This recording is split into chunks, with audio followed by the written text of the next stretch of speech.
tentang manaqibnya Imam Syafi'i. Di sini dikatakan, dan di antara nasihatnya Imam Syafi'i, wa qala rahimahullahu taala, di antara nasihat-nasihatnya Imam Syafi'i, beliau mengatakan, sahabatu sufiyah, aku berteman dengan orang-orang sufi. Aku berteman, bergaul dengan orang-orang sufi, dan aku mengambil dua faedah daripada mereka. Faedah yang pertama, kata Imam Syafi'i, beliau mengatakan al-waqtu saif. Hasil daripada faedah beliau berteman dengan orang-orang sufi, beliau mengatakan, aku dapat mengambil faedah bahwasanya waktu itu ibarat pedang. Waktu itu ibarat pedang. Kalau kita dapat memanfaatkannya, maka kita akan menggunakannya tidak terpotong. Tapi kalau kita tidak mampu menggunakannya, maka kita yang terpotong, kita yang ditebas. Fal yuhsinut wa afdalul ismah alla tajid.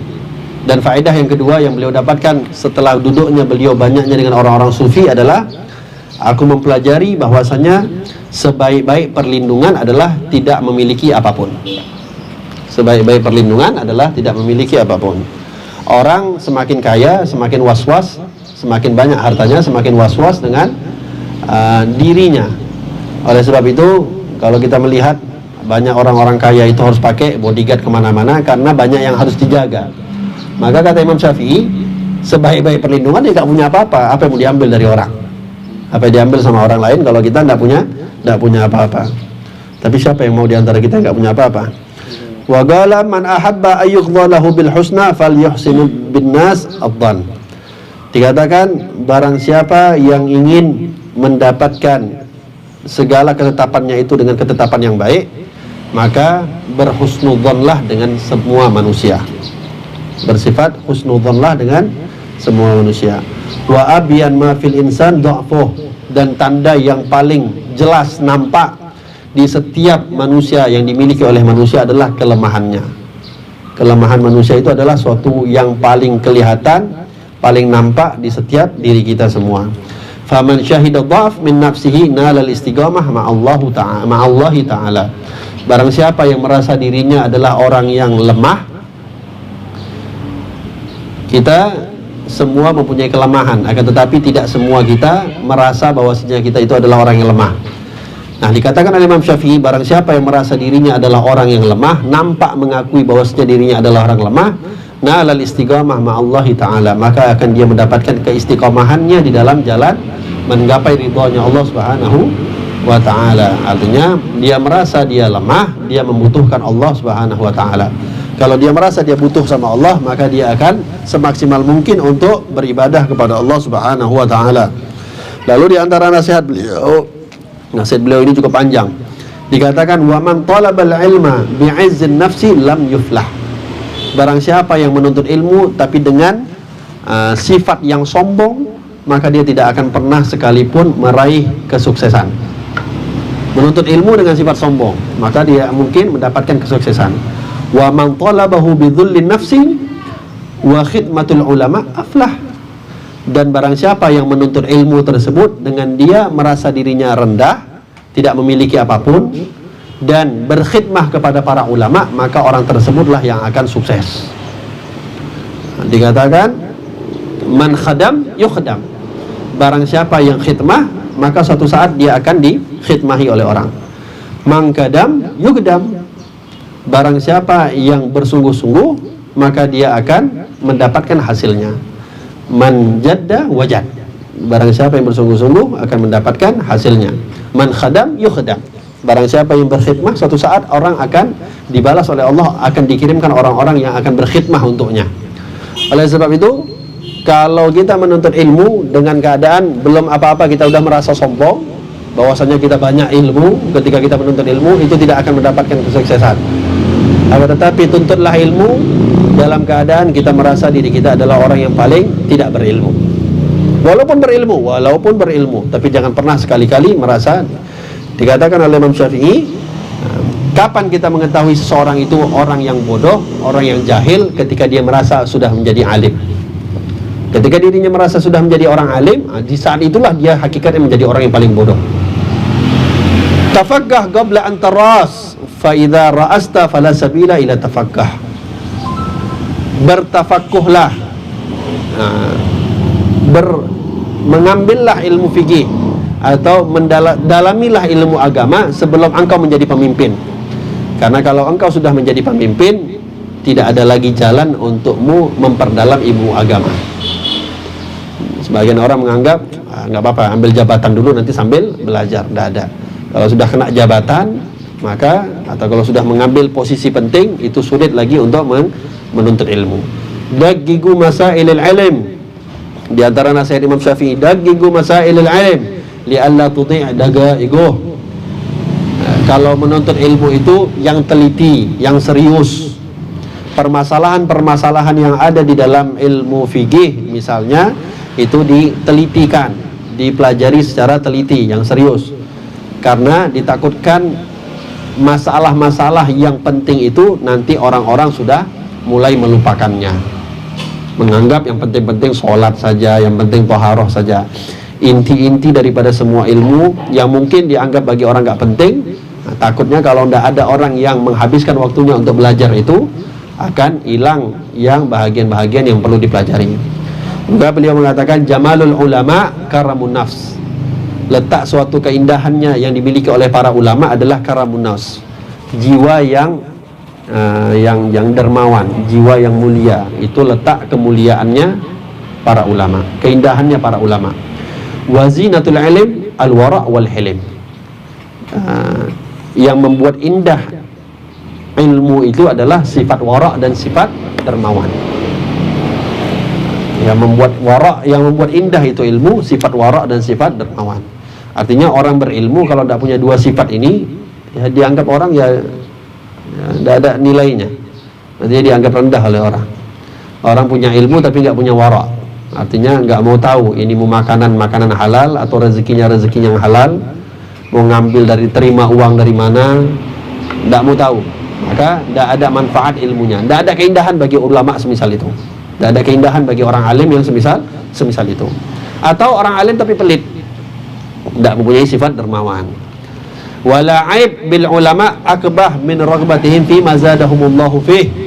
Dan tidak ada aib keburukan yang dimiliki oleh seorang ulama yang lebih buruk dibandingkan seseorang ulama tersebut yang tidak mempunyai sifat zuhud atas apa yang diperintahkan oleh Allah untuk dia berzuhud.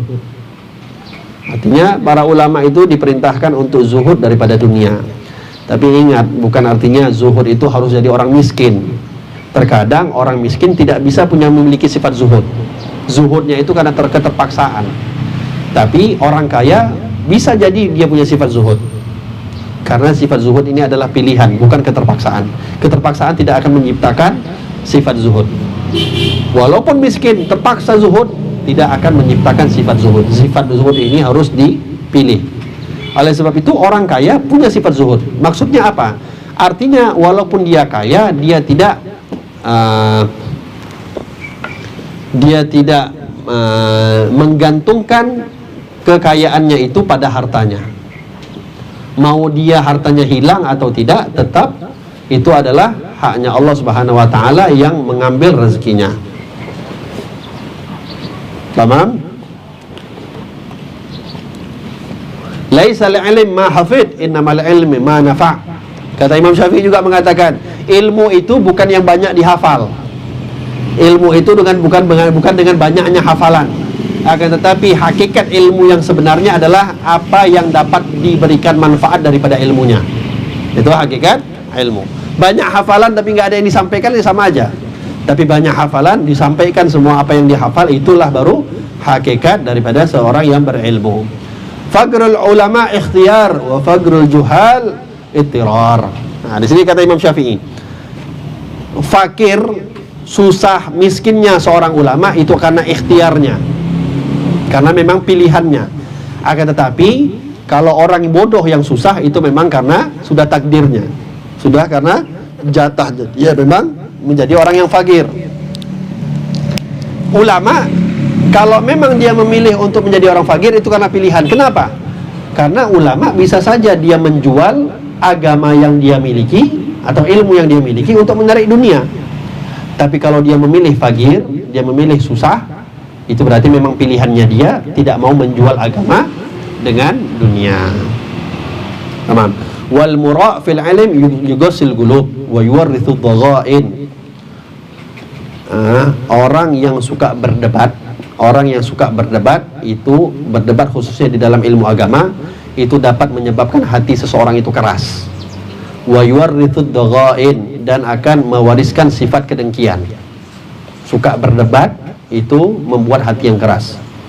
Oleh sebab itu kata Nabi SAW, tidak ada seburuk-buruk Allah mencabut hidayah bagi seseorang setelah Allah berikan kepadanya hidayah, kecuali karena orang tersebut suka berdebat. Udah dapat hidayah, dapat ilmu, dia nuntut ilmu, dapat hidayah, tapi dia suka debat dengan ilmunya, maka tidak ada cara yang paling tercepat untuk Allah mencabut hidayah kepadanya kecuali karena dia suka berdebat. Wa yuwarrithu dhaghain, dan orang yang suka debat ini mewariskan kedengkian. Kenapa? Kebanyakan kita berdebat karena hanya mau cari kemenangan. Pas kalah nggak terima dengan kekalahan. Oleh sebab itu Imam Syafi'i dulu dikatakan banyak orang yang berdebat kepada beliau. Kata Imam Syafi'i, 100 orang yang alim berdebat kepadaku, aku akan menang dengan mereka. Akan tetapi aku akan kalah dengan 1 orang yang bodoh yang berdebat dengan aku. Man waliyal qadha wa lam yaftagir fahuwa laws. Barang siapa yang telah menjadi seorang hakim yang memutuskan suatu perkara di dalam agama, walam yaftagir, dan dia tidak memilih untuk hidup menjadi orang yang fagir, fahuwa laws. Orang ini adalah orang yang dianggap seperti maling, pencuri. Hakim kaya, itu maling itu. Biasanya terima suap ataupun apapun. Wa man lam yasun nafsahu lam yanfa'u ilmuh. Barang siapa yang dia tidak bisa menjaga hawa nafsunya, dia tidak akan bermanfaat ilmu yang dia miliki. Wa qala radhiyallahu anhu, beliau juga pernah mengatakan, an-nas fil ghaflatin an hadhihi surah wal 'asri innal insana lafi khusr. Orang-orang masyarakat banyak lalai dengan surah ayat yang diturunkan oleh Allah, yaitu surat wal 'asri innal insana lafi khusrin. Sesungguhnya Allah menjelaskan bagaimana hakikat orang-orang yang merugi di dunia. Orang-orang banyak yang lalai dengan isi daripada ayat wal 'asri. Wa qala radhiyallahu anhu, beliau juga mengatakan, man ghalabathu shiddatus syahwa li dunya lazimatul udubudiyah li ahliha.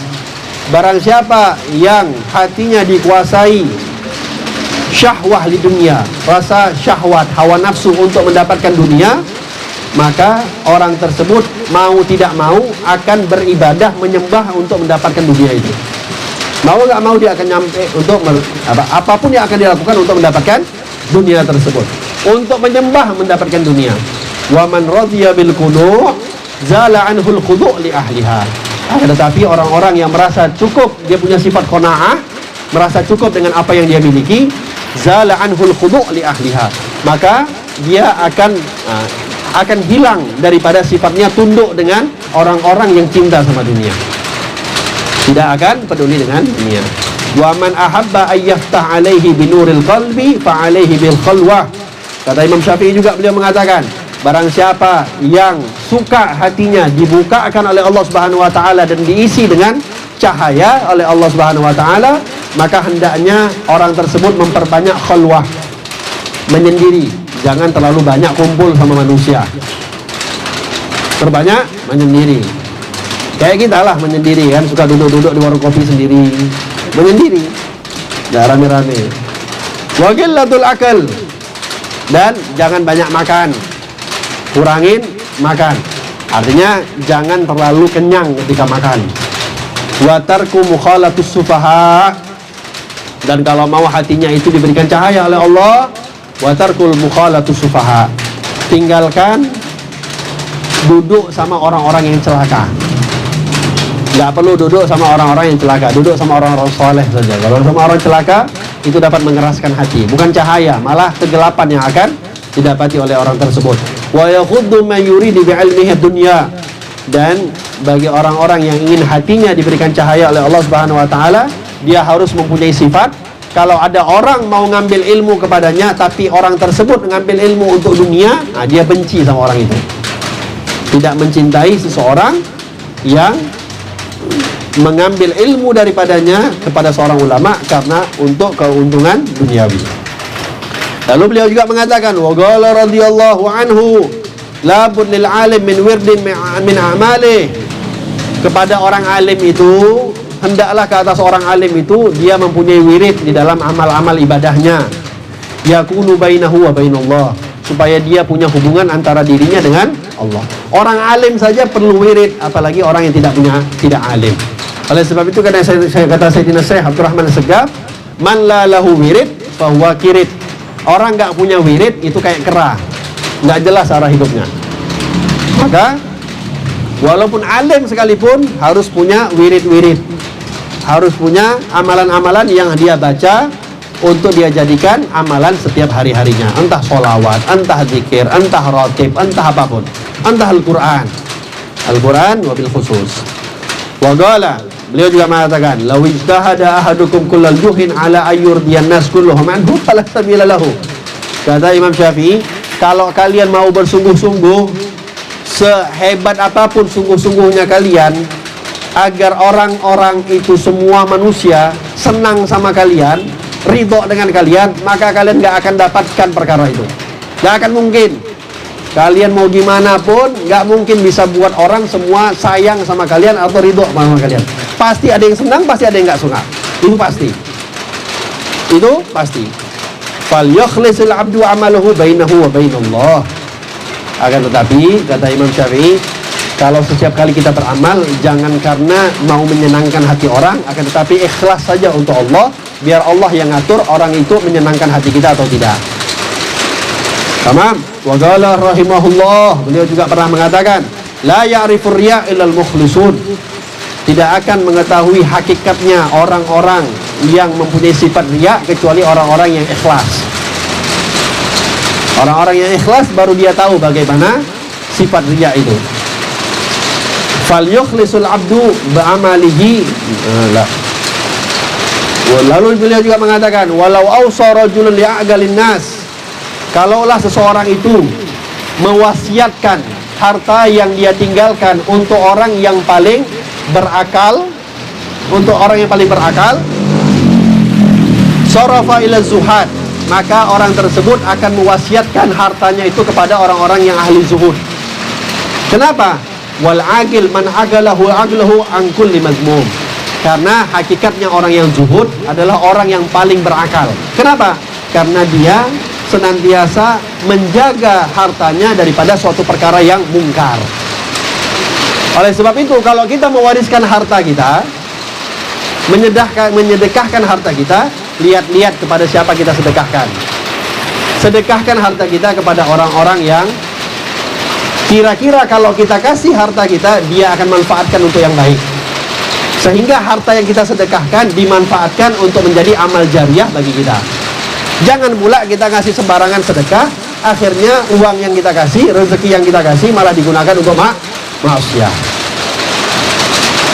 Lalu dikatakan Imam Syafi'i, wa man lam ta'izzu taqwa fala 'izza lahu. Barang siapa yang tidak mencari kemuliaan untuk dirinya dengan ketakwaan kepada Allah, maka dia tidak akan mendapatkan kemuliaan. Hakikat kemuliaan adalah dengan kita bertakwa kepada Allah. Wa talabal fudulu dunya uqubah aqibullahu biha ahlu tauhid. Orang yang terlalu mencari-cari dunia, berlebih-lebihan di dalam dunia, lebih daripada kebutuhannya, itu adalah merupakan hukuman yang Allah berikan kepada orang-orang yang beriman. Orang-orang beriman itu kalau terlalu mencari-cari dunia, itu adalah merupakan hukuman daripada Allah Subhanahu wa ta'ala. Juga beliau mengatakan, ashabul muru'at fi juhdin wa qala laisa bi akhik man ihtajat ila madaritih. Bukanlah termasuk saudaramu, bukanlah termasuk kerabatmu, atau tidak pantas engkau anggap dia sebagai saudara apabila engkau masih perlu berbasa-basi dengannya supaya dia senang dengan kamu. Masih kalau ngomong perlu basa-basi biar nyenangin hatinya, itu gak dianggap saudara, gak termasuk dianggap saudara. Wala tangsur fi akhi fi haqqi akhi i'tibadan ala muru'atih. Saudara yang hakikat saudara itu adalah ketika kamu berbicara menasehati dengan dia, gak perlu jaga perasaan dia. Artinya menasehati dengan lembut, namun bukan dengan harus basa-basi sana sini. Kalau pakai basa-basi ya itu orang-orang umum, bukan saudara, orang biasa. Tapi kalau namanya saudara, dinasehati dia terima. Itu namanya saudara. Wala tagsur fi haqqi akhik, dan jangan kamu kurangi haknya saudaramu i'tibadan ala muru'ati, karena dia memang terlalu sopan sama kamu. Contoh, ada haknya orang teman kita yang mau kita kasih uang, misalnya orang teman kita susah, tapi karena dia sopan dia bilang jangan, ya, nggak mungkin lah orang terima, mungkin langsung mau. Tapi kadang-kadang nih aku kasih uang hadiah, oh jangan, oh ya udah mampus kau nggak mau, ya udah nggak mau, ya udah urusan kau. Tapi enggak, walaupun dengan dia sikap sopan ya tetap dikasih. Jangan mentang-mentang dia bersifat sopan langsung kita nggak kasih, nggak jadi untuk mengasih. Itu kata Imam Syafi'i. Sopannya dia itu bentuk akhlaknya dia, tetapi kalau niat kita sudah memberikan, dia kasih. Jangan mentang-mentang kalau dia menolak langsung diambil. Itu kata Imam Syafi'i. Wala tabzul wajhuka liman yahunu alaihi raddak. Kata Imam Syafi'i juga, jangan kamu terlalu mengobral wajah kamu, petantang-petenteng sini dengan orang-orang yang sekiranya gampang untuk menolak kamu. Artinya itu dapat menghinakan diri kita. Man barraka faqad awthaqak. Barang siapa yang telah berbuat baik denganmu, maka dia telah mengikatmu. Wa man jafaka faqad atlaqak. Orang-orang yang menjauhi kamu, dia sudah mentalak kamu. Wa man nama laka nam alaik. Barang siapa orang-orang yang dia mengadu domba di depan kamu, maka suatu saat dia akan mengadu domba kamu di depan orang lain. Kalau kita dapat ada orang ngadu domba, itu si fulan cerita sama kita, cerita keburukannya, cerita orang menceritakan teman kita, disampaikan. Artinya dia mengadu domba teman kita dengan kita. Suatu saat kita pun akan diadu domba dengan orang lain. Maka kalau dapat orang suka ngadu domba, tinggalkan. Bahkan dikatakan sifat suka ngadu domba, namimah, itu adalah sifat anak hasil zina. Sifat namimah ini adalah sifat anak hasil zina. Ada yang mengatakan sifat namimah ini kalau dimiliki oleh seseorang, itu adalah sifat anak yang dia nggak berzina, bukan karena hasil zina, akan tetapi anak yang dilahirkan karena ketika berhubungannya dalam keadaan haid. Na'udzubillah min dzalik. Wa man wa'adha akhahu sirran faqad nasahu wa zana. Kata Imam Syafi'i, barang siapa yang menasehati saudaranya secara sembunyi, enggak di depan-depan orang, enggak terang-terangan. Kalau nasihati panggil, ngomong berdua, ngomong baik-baik, kata Imam Syafi'i, faqad nasahu wa zana. Maka orang tersebut hakikatnya telah memberikan nasihat dan telah mencoba memperbaiki orang tersebut. Wa man wa'adahu jahran, kata Imam Syafi'i, dan barang siapa yang memberikan nasihat atau menegur seseorang secara terang-terangan di depan orang, wa alaniyatan, dan secara di depan mukhalaya umum, faqad fadahahu wa syana. Maka hakikatnya bukan memberikan nasihat, akan tetapi orang tersebut telah menghinakan dan telah menambah rusak orang yang ingin diberikan nasihat. Bukan justru malah memberikan nasihat, akan tetapi malah merusak orang yang diberikan nasihat. Oleh sebab itu, kalau memberi nasihat, walaupun sebaik apapun nasihat kita, cari momen terbaik dan cari tempat terbaik dan cari waktu yang terbaik, kondisi yang terbaik. Pilih. Kalau tidak dapat waktu terbaik, jangan nasihati. Dibandingkan kita harus menambah keburukan saudara kita. Dulu pernah ada satu orang di zaman Sultan Harun Ar-Rasyid. Ada seorang ulama datang kepada Imam Sultan Harun Ar-Rasyid mengatakan, "Ya Sultan, aku ingin menasihati engkau, menegur engkau. Tapi minta maaf ya, aku mau tegur engkau, kalimatnya agak kasar. Jadi kamu harus sabar-sabar dengan teguran aku." Kata Sultan Harun Ar-Rasyid, "Kalau kamu mau menegur aku dengan cara yang kasar, lebih bagus jangan tegur." Kenapa? Kata Harun Ar-Rasyid, "Aku bukanlah seorang raja penguasa yang lebih buruk daripada Fir'aun. Dan engkau bukanlah seorang penasehat yang lebih baik daripada Nabi Musa.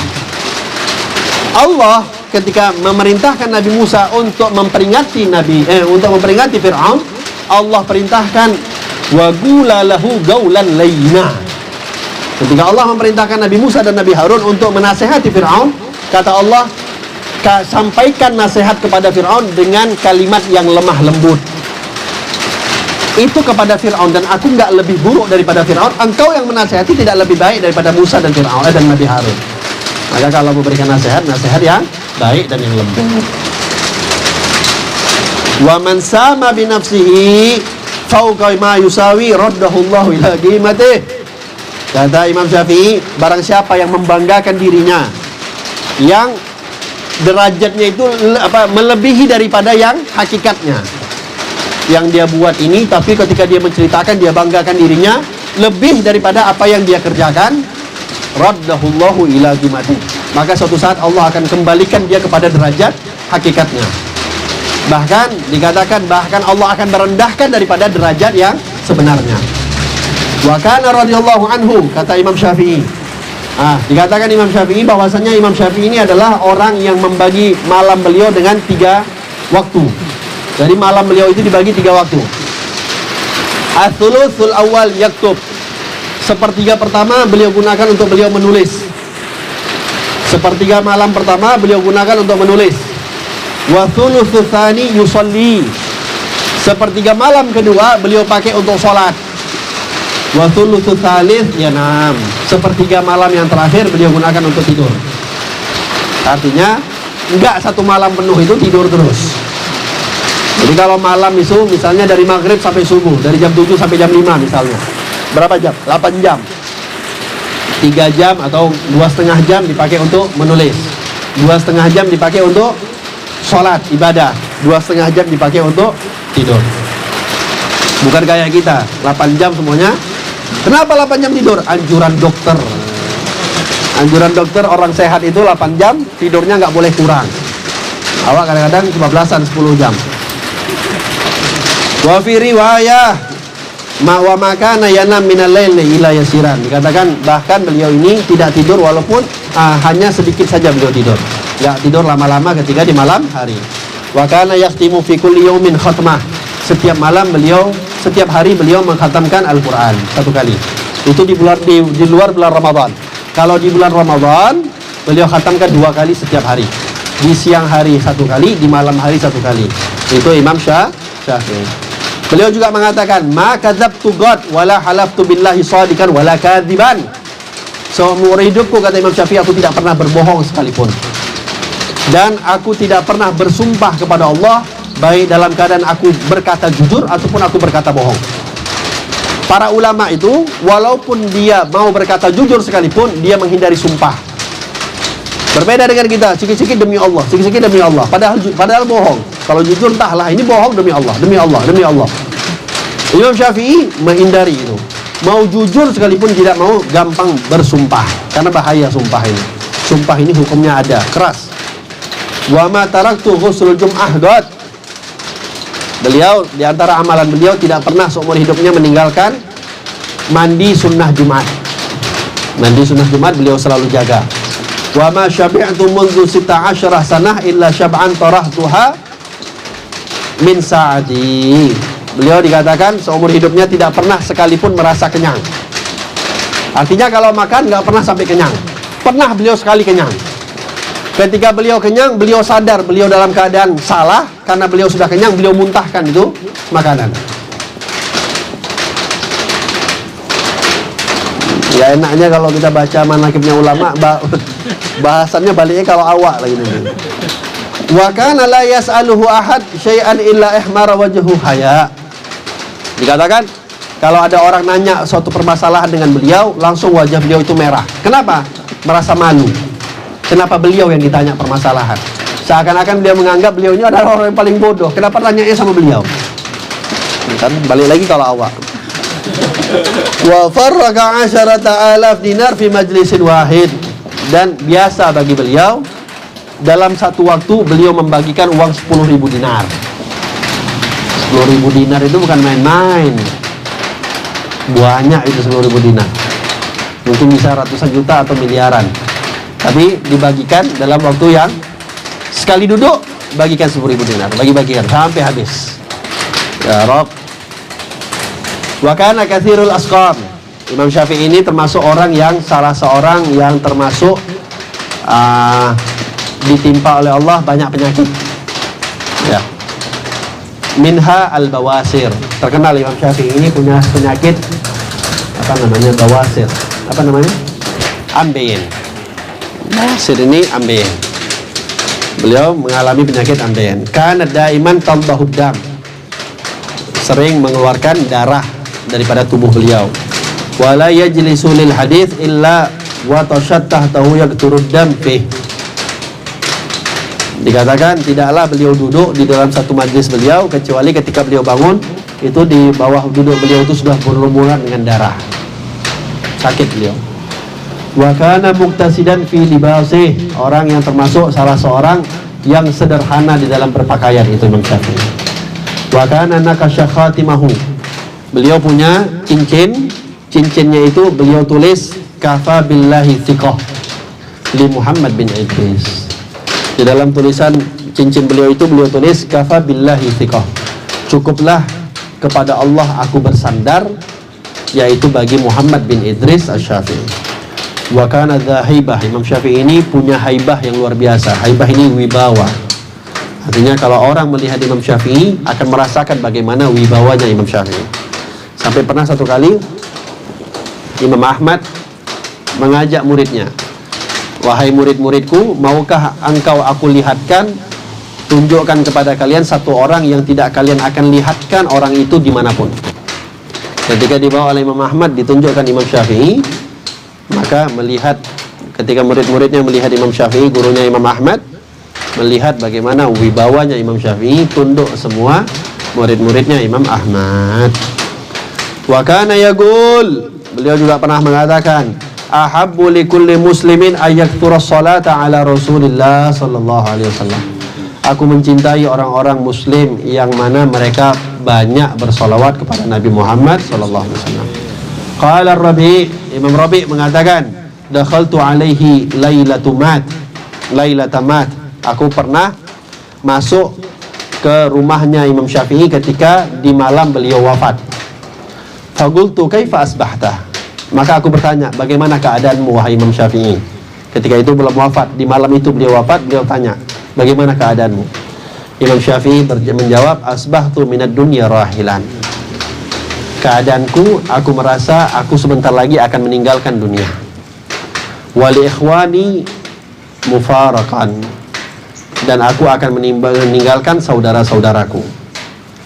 Wali ka'sil muniyah syariban, dan aku akan meminum, keadaanku aku merasa aku akan tidak lama lagi minum suatu cawan yang berisikan cawan kematian.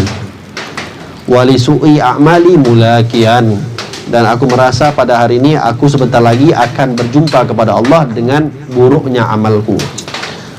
Wa 'alal karim waridan, dan aku akan berjumpa dengan seorang atau zat yang paling karim, yang paling dermawan, yaitu Allah Subhanahu wa ta'ala. Orang alim, orang soleh luar biasa, merasa dirinya paling hina di sisi Allah Subhanahu wa ta'ala, radhiyallahu anhu wa nafa'a bihi, amin ya rabbal alamin.